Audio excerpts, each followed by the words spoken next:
Frito-Lay yang merupakan produsen snack Cheetos mengalami penurunan penjualan yang drastis dikarenakan kebosanan konsumen karena tak adanya inovasi rasa, ditambah lagi dengan munculnya produk-produk baru yang tak kalah nikmatnya. Penurunan pangsa pasar setiap tahunnya mengakibatkan terjadinya pengurangan karyawan secara bertahap dan perusahaan terancam tutup. Namun siapa sangka, ide brilian seorang janitor atau petugas kebersihan yang melakukan eksperimen dengan berbagai rempah-rempah ternyata menghasilkan resep pedas yang bikin nagih. Kreasinya ini membuat Frito-Lay memproduksi Flamin' Hot Cheetos yang dengan cepat menjadi produk andalan.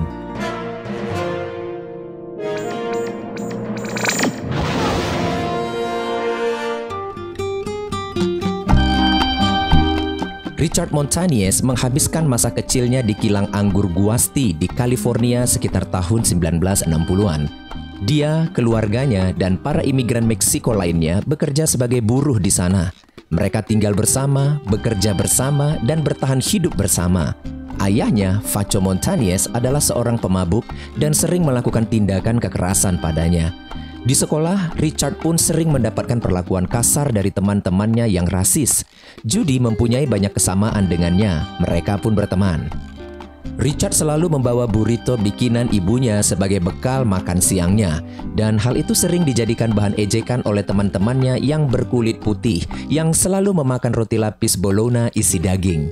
Suatu hari, ibunya membuatkannya 2 burrito, satu untuknya dan satu lagi untuk diberikan kepada orang yang suka membulinya. Ketika dihina, Richard dengan cerdik menantang teman-temannya itu untuk mencicipi burritonya. Ternyata makanan khas Meksiko ini cocok di lidah mereka. Karena lezatnya, teman-temannya meminta agar Richard membawa burrito bikinan ibunya ini ke sekolah setiap hari. Dia mendapatkan uang 25 sen untuk setiap burrito. Dengan begitu, Richard menjadi pedagang burrito di SD Guasti. Dengan segera uang yang terkumpul memenuhi tabungannya, dia ingin membelikan Judy beberapa coklat. Penjaga toko dan polisi curiga melihat banyaknya uang yang dimiliki anak berkulit coklat ini. Karena mencurigai bahwa uang yang ada di tangannya itu sebagai hasil curian, Richard pun ditangkap. Sekitar tahun 1970-an di Amerika Serikat, mereka yang berkulit coklat atau siapapun yang namanya berbau-bau Meksiko akan dicap Chicano dan keberadaan mereka tak diakui. Mereka sering mendapatkan perlakuan intimidatif dan dipukuli polisi. Tidak sedikit yang dipaksa untuk masuk wajib militer dan dikirim ke medan perang untuk mati tanpa arti. Bukannya berjuang bersama para Chicano, Richard malahan menempuh jalannya sendiri dengan menjadi anggota gangster bersama imigran Meksiko lainnya dan menganggap mereka sebagai keluarganya. Demikianlah caranya Richard dan Judy bertahan hidup di masa muda mereka. Perlakuan rasis yang sering dialami oleh para imigran Meksiko menjadikan Richard tumbuh sebagai seorang kriminal. Bisnis narkoba yang digelutinya ini berjalan dengan lancar dan membuat Richard hidup senang. Mengetahui dirinya hamil, Judy meminta agar Richard berubah dan meninggalkan kehidupan kelamnya. Suatu hari, Richard ditangkap karena mobil yang dicurinya. Dalam persidangan, jaksa menasehati Richard. Anehnya, dia tidak dijatuhi hukuman. Bagi Richard, ini adalah sebuah mukjizat. Dia pun memutuskan untuk menjadi pribadi yang lebih baik dan tidak lagi berkumpul bersama teman-temannya. Menjadi pribadi yang lebih baik bukan berarti hidup akan menjadi lebih mudah. Gaji yang diterima Judy sebagai penjaga toko tidaklah cukup untuk biaya hidup sehari-hari mereka, apalagi untuk mengganti sepatu anaknya yang sudah usang dan memperbaiki kulkas yang rusak. Sambil berjualan tortilla, Judy menemani Richard mencari pekerjaan. Namun tidak ada satupun tempat yang membuka lowongan pekerjaan bagi Richard yang tak tamat SMA ini. Anaknya tak menyadari sedang mengotori mobil seseorang. Alhasil yang punya mobil ngamuk dan berkata kasar dengan mengucapkan wetback.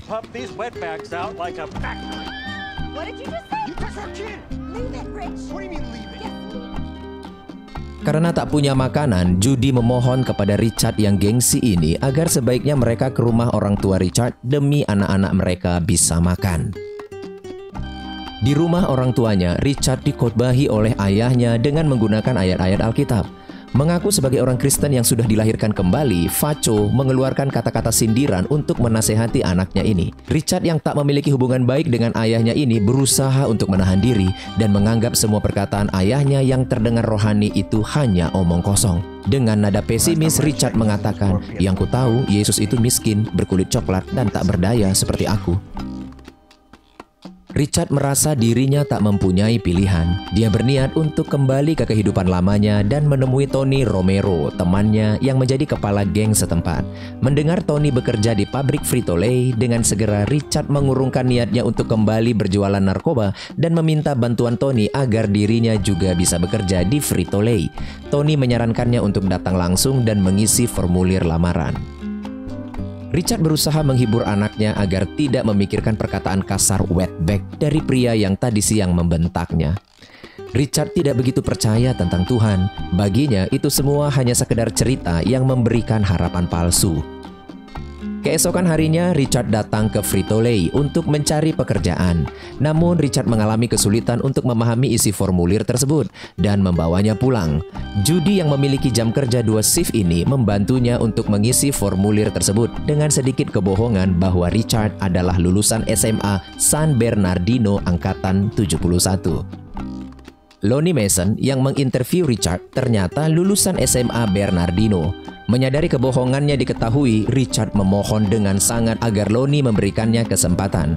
Atas rekomendasi Tony yang mengatakan kalau Richard adalah orang yang baik, Lonnie pun melunak dan menerimanya untuk bekerja sebagai petugas kebersihan. Hari pertama bekerja, Lonnie menjelaskan apa yang menjadi tanggung jawab Richard. Senang bukan main karena diberi kesempatan, Richard berjanji dan akan membuktikan dirinya akan menjadi karyawan terbaik. Sambil mengamati dan mempelajari semua yang ada di sekitarnya, dengan semangat yang tinggi, Richard bekerja tak kenal lelah.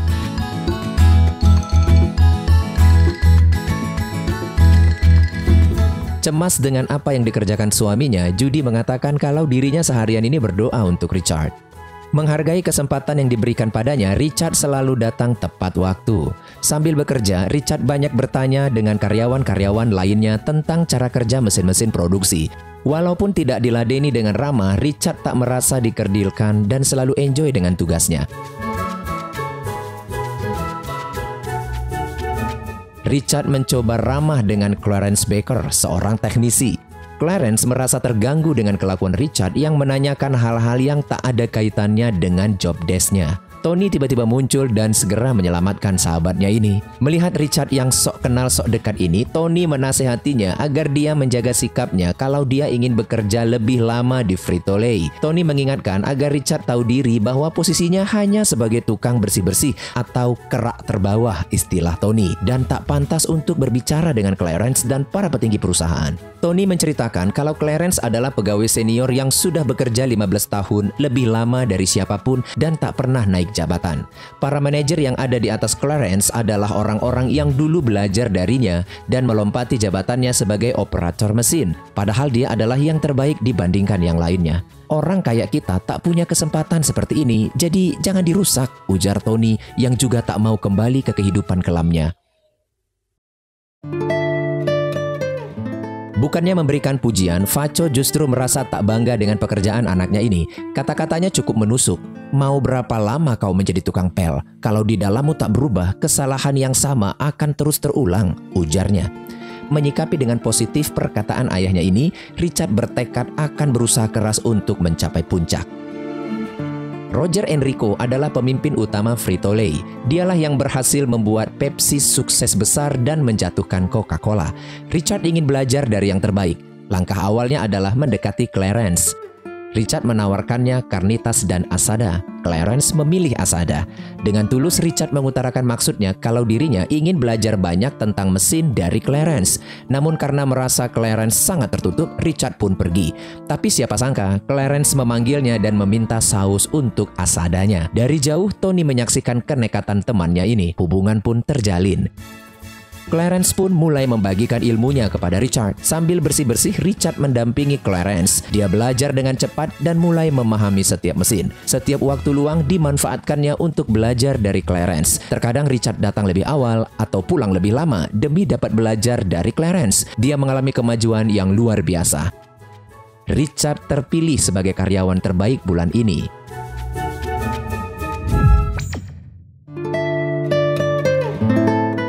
Ekonomi Amerika Serikat runtuh. Presiden Ronald Reagan berusaha untuk memperbaiki keadaan. Tunjangan demi tunjangan untuk orang-orang miskin secara bertahap mulai ditiadakan satu persatu. Pabrik mengalami kesulitan. Richard tak mampu membayar sewa. Orang-orang Hispanik menjadi semakin lebih miskin. PHK dan pemotongan shift terjadi di mana-mana. Tidak terasa 8 tahun berlalu, Richard masih di posisi yang sama. Kondisi keuangannya malah lebih buruk. Pangsa pasar Frito-Lay mengalami penyusutan. Belum lagi snack merek baru bermunculan. Perang cemilan pun terjadi dan persaingannya semakin ketat. Tak ada tanda-tanda lamaran Richard untuk posisi masinis akan diterima. Secara bertahap, shift semua karyawan terus dikurangi. Semua karyawan mengalami nasib yang sama. Kesulitan memberi makan keluarga dan kesulitan mempertahankan rumah.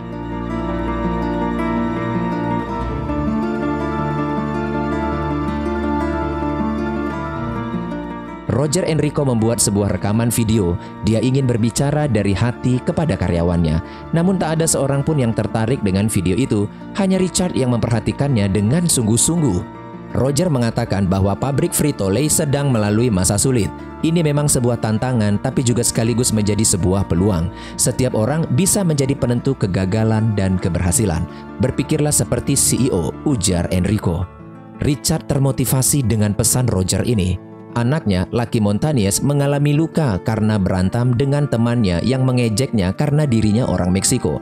Richard menghibur anaknya ini agar mereka tidak perlu malu sebagai seorang Meksiko. Mereka pun bersama-sama pergi ke taman dan membeli elote.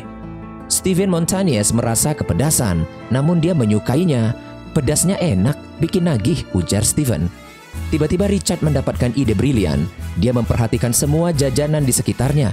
Hampir semuanya disajikan dengan rasa pedas.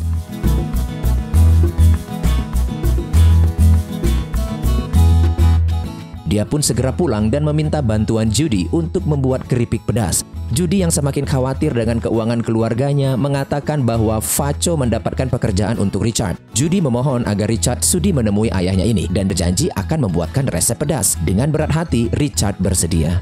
Richard memberitahu Clarence ide gilanya tentang keripik rasa pedas karena terinspirasi dari pesan Roger Enrico. Dia menjelaskan perlunya inovasi pada varian rasa Doritos, Fritos, dan Cheetos. Merasa ide Richard ada benarnya, Clarence mengizinkannya membawa pulang keripik yang sedikit hangus untuk dijadikan bahan eksperimen daripada dibuang. Tony menyarankan Richard agar dirinya jangan terlalu berharap. Ternyata Tony sudah kembali lagi ke kehidupan kelamnya. Ibunya yang mengidap kanker dan dibutuhkannya biaya besar untuk penanganannya membuat Tony kembali menjadi penjual narkoba. Richard sangat prihatin dengan kondisi temannya ini. Dia semakin bertekad untuk memperbaiki kondisi Frito-Lay. Ternyata pekerjaan yang ditawarkan Facho berasal dari temannya seorang pendeta. Dan pekerjaan itu tak jauh beda dengan pekerjaan Richard di Frito-Lay. Melihat pekerjaan itu sama saja, Richard menolak tawaran tersebut dan memutuskan untuk tetap bekerja di Frito-Lay saja. Masa depanku nyata di sana, lebih baik bertemu iblis yang kau kenal daripada yang tak kau kenal, ujar Richard. Dengan sekejap perang mulut pun terjadi di antara ayah dan anak ini. Dengan marah, Richard memaparkan kepahitan demi kepahitan yang dialaminya sejak kecil karena perlakuan kejam ayahnya. Kata-kata kasar ayahnya yang merendahkannya selalu terngiang-ngiang di kepalanya. Bagaimana mungkin aku bisa mempercayai perkataanmu tentang Tuhan? Tegas Richard. Facho yang merasa dikritik dan direndahkan di depan temannya sang pendeta ini lepas kendali dan ngamuk dan mengatakan, istrimu sibuk kesana kesini mencari bantuan. Dia saja sudah tidak yakin lagi denganmu. Merasa dirinya tidaklah demikian dan Facho sudah keterlaluan, Judy pun marah besar dan menghardik Facho. Sambil membela suaminya dan mengatakan bahwa dirinya tidak seperti yang dikatakan Facho bahwa dia selalu yakin dengan Richard, Judy mengajak keluarganya pulang. Kalau kau mau menyelamatkan seseorang, perbaikilah dirimu lebih dulu, barulah kau boleh datang kepadanya sebagai ayah yang dia butuhkan, tegas Judy pada Facho. Judy pun menyatakan dukungannya pada ide Richard. Mereka membeli semua jenis cabai dan bereksperimen. Berbagai jenis resep, bahkan sampai resep nenek moyang pun mereka coba. Sementara itu di Midwest, kantor pusat, para peneliti berusaha untuk menciptakan resep pedas dengan bahan-bahan kimia.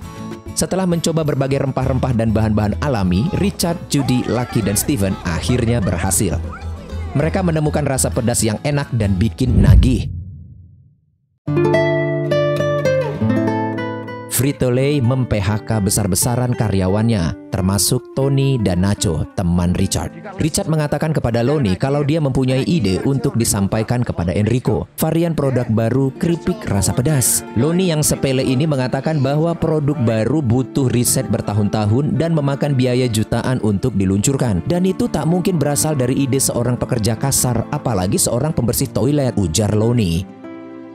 Bertekad untuk pantang menyerah dan berani menanggung segala risiko, setelah semua karyawan pulang, dengan diam-diam Richard masuk ke kantor Lonnie dan mendapatkan nomor telepon Enrico yang berkantor di Frito-Lay kantor pusat. Setelah bergumul untuk beberapa saat, Richard akhirnya memberanikan diri untuk menelpon Enrico melalui telepon yang ada di ruangan kerjanya. Setelah berhasil meyakinkan sang sekretaris mengenai ide terobosannya untuk menyelamatkan Frito-Lay, Richard akhirnya bicara langsung dengan man of the top, Roger Enrico. Richard memulai pembicaraan dengan mengatakan bahwa ada banyak orang Meksiko di Amerika Serikat. Mereka sangat menyukai cemilan yang dilumuri saus sambal. Semakin pedas justru semakin diminati. Richard mengatakan bahwa dia dan istrinya berhasil menemukan resep pedas yang bikin nagih yang dapat dibalurkan pada Doritos, Fritos, popcorn, dan Cheetos. Orang-orang Meksiko di sekitarnya sangat menyukai sambal buatan istrinya ini. Kenapa kita tidak mencoba untuk menyebarkannya ke orang-orang Meksiko lainnya? Siapa tahu ini bisa menyelamatkan perusahaan, ujar Richard. Enrico mulai tertarik. Richard menambahkan bahwa dirinya ingin berpikir seperti seorang CEO, seperti yang dikatakan Enrico dalam videonya.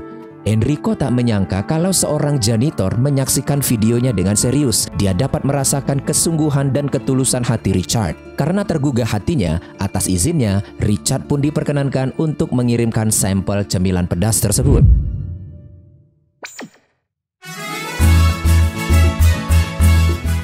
Richard dan Judy segera menuju jasa pengiriman barang. Namun sebelumnya, Richard ingin mendoakan kirimannya ini lebih dulu. Kalau Tuhan yang membawa kita sampai ke titik ini, maka kita harus membiarkan Tuhan juga yang menyelesaikannya, ujar Richard. Doa yang dipanjatkannya terdengar sangat menggelikan karena apa adanya. Sesuatu sedang berubah dari dalam dirinya. Tuhan, mohon ampuni aku untuk semua dosaku yang dulu dan curahkan semua berkat-Mu ke dalam kotak ini, doa Richard. Paket pun sampai. Enrico mencobanya. Dia merasa kepedasan namun ketagihan. Inisiatif Richard untuk memperbaiki perusahaan berputar-putar di kepalanya. Enrico segera menghubungi Richard dan akan menjumpainya 2 minggu lagi di pabrik Rancho Cucamonga agar Richard bisa menceritakan lebih lanjut idenya. Mendengar Enrico sang CEO akan belusukan ke pabrik dan ingin menjumpai Richard Montañez, semua staf pabrik kebakaran jenggot. Melihat ulah anggotanya ini, Lonnie marah besar dan menyerang Richard habis-habisan. Merasa bersalah karena melangkahi banyak otoritas di atasnya, Richard mulai ketakutan dan berencana ingin mencegah kedatangan Enrico.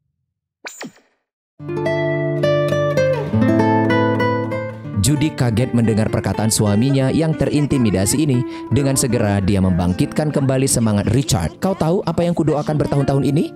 Aku berdoa agar kau dapat melihat anugerah dan bakat yang kau punya, ujar Judy. Richard dan Judy mulai belajar bagaimana cara membuat presentasi penjualan. Mereka mencarinya dari beberapa sumber buku di pustaka wilayah. Richard mulai belajar mengenai istilah-istilah yang sering dipakai dalam bisnis. Richard sangat bersyukur karena memiliki Judy. Dia memuji istrinya ini. Aku cuma gadis Meksiko miskin yang tahu soal Tuhan, ujar Judy. Karena tidak bisa memasang dasi, Judy meminta agar Richard menemui Facho yang sudah biasa membuat simpul dasi saking seringnya dulu masuk pengadilan. Judy mengatakan kepada Richard kalau Facho selama ini selalu meneleponnya dan sangat menyayangi Richard. Facho menyesali semua perbuatannya. Dia mengatakan kalau dirinya bangga pada Richard. Aku akan selalu menyesali tidak menjadi pria yang membuatmu jadi dirimu saat ini, ujar Facho. Harinya pun tiba. Enrico datang. Nervous luar biasa dan agak sedikit preman, Richard mencoba untuk mempresentasikan idenya. Dia mengatakan kalau jumlah orang Latin di Amerika sangatlah besar dan itu merupakan pasar besar yang belum dimanfaatkan oleh Frito-Lay. Orang-orang Meksiko bosan dengan rasa lama. Mereka lebih menyukai snack rasa makanan rumah, keripik cabai misalnya. Enrico menyambut baik ide Richard yang sudah membuatnya berpikir. Seorang staf mengatakan kepada Enrico bahwa tim lead bank di Midwest sudah mempunyai produk pedas. Namun Enrico mengatakan kalau dirinya memiliki firasat baik pada Richard. Enrico setuju dengan inovasi Richard. Untuk menguji pasar, Cheetos Flaming Hot diproduksi sebanyak 5.000 peti. Setelah berjalan beberapa bulan, produk baru tersebut tidaklah laku terjual dan akan ditarik. Richard terpukul. Dia merasa mempermalukan dirinya sendiri. Clarence kesal melihat sikap Richard yang lembek ini. Tidak seperti Richard yang dikenalnya dulu. Dengan sedikit tekanan, Clarence memintanya untuk bangkit kembali dan berusaha untuk mencari langkah selanjutnya. Laki anaknya mengatakan alasan kenapa Cheetos Flaming Hot ini tidak laku. Ternyata belum ada iklan yang dibuat untuk memberitahukan varian baru ini kepada publik. Laki memberikan tabungannya kepada Richard untuk biaya membuat iklan. Richard tidak mengambil uang anaknya ini tetapi mengambil idenya. Sebagai ganti iklan, dia meminta bantuan Tony dan kawan-kawannya untuk mendistribusikan semua produk Cheetos Flaming Hot yang tak terjual ke masyarakat sekitar. Richard mencoba untuk meyakinkan Looney dan karyawan lainnya dengan mengatakan bagaimana mungkin produk ini akan meledak kalau orang tidak tahu. Setelah berhasil meyakinkan seluruh karyawan, mereka pun mulai bergerak. Cheetos Flaming Hot dibagikan gratis ke orang-orang yang mereka jumpai.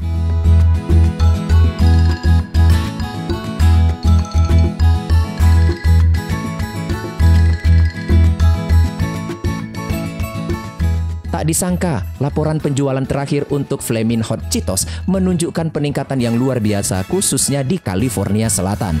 Enrico mengatakan alasannya mengapa dia lebih memilih ide Richard daripada gagasan Finley. Baginya, Richard bukanlah sekedar seorang janitor, tetapi seseorang yang punya visi. Aku bukan berinvestasi pada seorang janitor, tetapi kepada seseorang yang punya visi, ujar Enrico. Pasar Hispanik adalah masa depan dan Richard akan mengantar kita ke sana, tegasnya. Roger Enrico menelepon Richard dan mengatakan kalau penjualan Flaming Hot Cheetos mengalami ledakan. Mereka harus memproduksi 5 juta peti lagi. Richard senang bukan main. 6 bulan kemudian, situasi pabrik akhirnya kembali normal. Shift kerja kembali seperti dulu lagi. Mereka yang dulu di PHK sekarang kembali bekerja di Frito-Lay. Clarence menerima promosi. Setelah sebelumnya kena prank oleh teman-temannya satu perusahaan, Richard mengalami lompatan yang luar biasa. Dari seorang yang kerjanya hanya bersih-bersih mesin pabrik dan ngepel lantai, Richard dipercayakan posisi sebagai direktur pemasaran multibudaya. Enrico mengatakan seorang visioner itu tak bisa dibendung. Orang pintar sekalipun tak akan mampu menahannya. Kita harusnya berinvestasi pada orang yang seperti itu. Jadi aku berpikir merupakan ide yang bagus untuk berinvestasi padamu. Bergabunglah dengan kami dan tunjukkan kepada kami rencana besarmu untuk pemasaran di komunitasmu, pasar Hispanik. Siapa sangka seorang Hispanik janitor yang berada di kerak terbawah justru mengalami lonjakan karir yang luar biasa. Dari lantai bawah melambung ke lantai 6 sebagai seorang eksekutif. Masing-masing orang harus menulis kisahnya sendiri-sendiri. Takdir kita ada di tangan kita. Kita sendirilah yang harus menentukannya.